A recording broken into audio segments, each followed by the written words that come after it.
বন্ধুরা, উইকলি টক ইস 5 টলিউড থেকে বলিউড, বলিউড থেকে সাউথের 10টা হটেস্ট আপডেট আপনাদের জন্য নিয়ে এসেছি। সো রিকোয়েস্ট থাকবে ভিডিওটা লাস্ট অব্দি অবশ্যই দেখবেন, কারণ আমি চাই না যে আপনাদের কোনো আপডেট মিস হয়ে যাক, কারণ every update is important. Well, hello, আমার নাম আশিস আর আপনারা দেখছেন পোস্টম্যান টকিজ। সো প্রথম আপডেটটা হলো এস রাজামৌলি আর মহেশ বাবুর আপকামিং মুভি SSMB29 নিয়ে। শোনা যাচ্ছে যে জেমস ক্যামেরন নাকি নিজেই কিন্তু এই মুভিটার প্রমোশন করতে চলেছে, কারণ নভেম্বরে আমরা জানি after fire and ash release করছে। তো ওই সময় কিন্তু জেমস ক্যামেরন ইন্ডিয়াতে আসবে তার মুভিটা প্রমোশন করতে। আর শোনা যাচ্ছে, মানে বাস আসছে যে এটাই, যে রাজামৌলির যে নতুন প্রজেক্টটা, ওই মুভিটার গ্লিমস বা ট্রেলার কিছু একটা লঞ্চ হতে পারে নভেম্বরে। কারণ আমরা কিছুদিন আগে দেখেছি যে রাজামৌলি একটা ফেসবুক পোস্টে কিন্তু মেনশন করেছিল যে নভেম্বরে একটা বড়সড় কিছু ইভেন্ট তারা প্ল্যান করছে। এখন অনেক কিছু রিভিল করা হয়নি, তো নভেম্বরের জন্য আমাদের ওয়েট করে থাকতে হবে। নেক্সট আপডেটটা হলো একতা কাপুরের আপকামিং মুভি রাগিনী MMS 3 কে নিয়ে। তামান্না ভাটিয়াকে কাস্ট করা হয়েছে এই মুভিটাতে। আর বলা হচ্ছে যে রাগিনী MMS 2 এর মতনই হরর আর কমেডি থাকবে এই মুভিটা। বাট এক সেকেন্ড, রাগিনী MMS 2 তোমরা হরর আর কমেডির জন্যই দেখেছিল তো? অক্ষয় কুমার তার আপকামিং প্রজেক্ট হাইওয়ানের একটা শুটিং সেট থেকে ছবি শেয়ার করেছে, যেখানে প্রিয়াদর্শন আর সাইফ আলী খানকেও দেখা যাচ্ছে। আর বলা হচ্ছে যে অক্ষয় কুমার এই মুভিটাতে as a villain role play করছে। সো আফটার তাশান, সাইফ আর অক্ষয়ের এই জুটিটাকে কিন্তু অনেকদিন পর আমরা দেখতে পাচ্ছি। আর প্রিয়াদর্শন স্যার ডিরেক্ট করছে, তো মুভিটা থেকে এক্সপেকটেশন কিন্তু অনেক রয়েছে। আলু অর্জুন আর অ্যাটলির আপকামিং প্রজেক্ট AA22XA6। এত বড় নাম!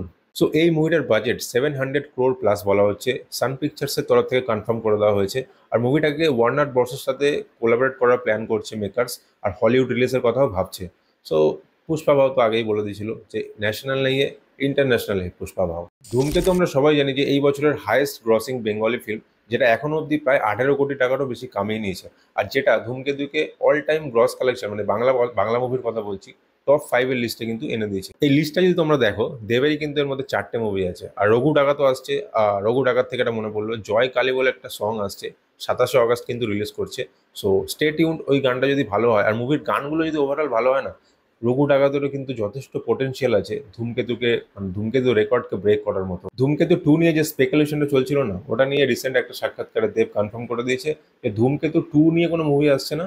বাট এই কাস্টিং নিয়ে, মানে দেব, শুভশ্রী, কৌশিক গাঙ্গুলির ডিরেকশনে, রুদ্রনীল, দুলাল লাহিড়ী, এই যে টোটাল কাস্টিংটা যেটা ধূমকেতুর টিমে ছিল, এই টিম নিয়ে কিন্তু আবার একটা মুভি হতে চলেছে বা হতে পারে।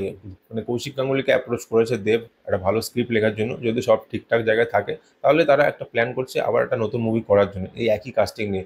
বাট ইটস নট শিওর কে নামটা ধূমকেতু 2 হবে। তো দেবকে নিয়ে এত কথা বললাম, এবার রুক্মিণীকে নিয়ে একটু কথা বলে নি। না না, দেবের গার্লফ্রেন্ড রুক্মিণী না, রুক্মিণী বসন্তের কথা বলছি, কান্নাড়া ইন্ডাস্ট্রির রুক্মিণী, যাকে সপ্তাহ সাগরত আছে এলো সাইড এ সাইড বিতে আমরা দেখেছিলাম। Very beautiful. আর তার সৌন্দর্যের থেকে বড় কথা, তার যে আপকামিং লাইন আপ আছে না, ভেরি স্ট্রং।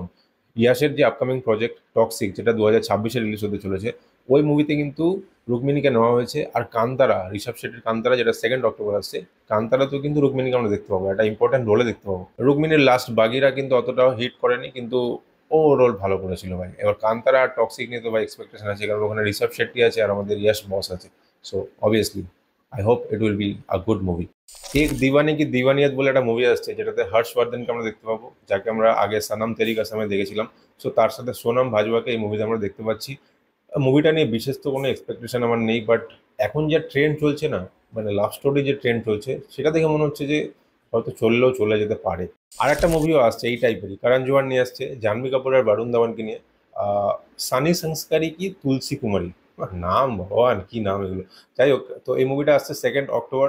কান্তারার সাথে নাকি একটা ক্লাস করছে। যাই হোক, রম কম টাইপের মুভি হতে চলেছে। লেটস সি কেমন হয় মুভিটা। So the upcoming update is about Salman Khan, the battle of Galwan, যেটা শুটিং কিন্তু অলরেডি স্টার্ট হয়ে গেছে। কিছু পোস্ট তোমরা হয়তো ফেসবুক বা ইনস্টাতে দেখেছো, সেখানে সালমান খান কিন্তু একদম লাদাখে একদম ঠান্ডার মধ্যে শুটিং করছে। এবার সাল্লু ভাই ইজ ভেরি সিরিয়াস, বলে দিচ্ছে কোনো গ্রিন স্ক্রিন VFX কম ইউজ করবো আমরা, একদম রিয়েল যা হবে রিয়েল, একদম র মালটা দেখাবো আমরা। আর বলা হচ্ছে যে 90% শুটিং কিন্তু লোকেশন, রিয়েল লোকেশনে শুটিং করা হবে, 10% হয়তো গ্রিন স্ক্রিন বা VFX এর ইউজ করা হতে পারে। সো এই মুভিটা থেকে ভাই এক্সপেকটেশন তো আছে। আর আই হোপ কি এই মুভিটা থেকে ভাইজানের কামব্যাক হয়ে যাক, কারণ আমরা অনেক দিন ধরে অপেক্ষা করছি যে সলমান খানের একটা কামব্যাক হবে হবে। সিকান্দারও ভেবেছিলাম, কিন্তু সিকান্দারের ডিরেক্টর তো ভাই সালমান খানকেই দোষ দিয়ে দিল। আর মুরগাদোস কি বলছে, বলছে যে ভাই আমরা সালমান খানকে ঠিকঠাক ইউটিলাইজ করতে পারিনি। তাকে সকালবেলা অ্যাপ্রোচ করা হয়েছে, সে রাতের বেলা এসছে।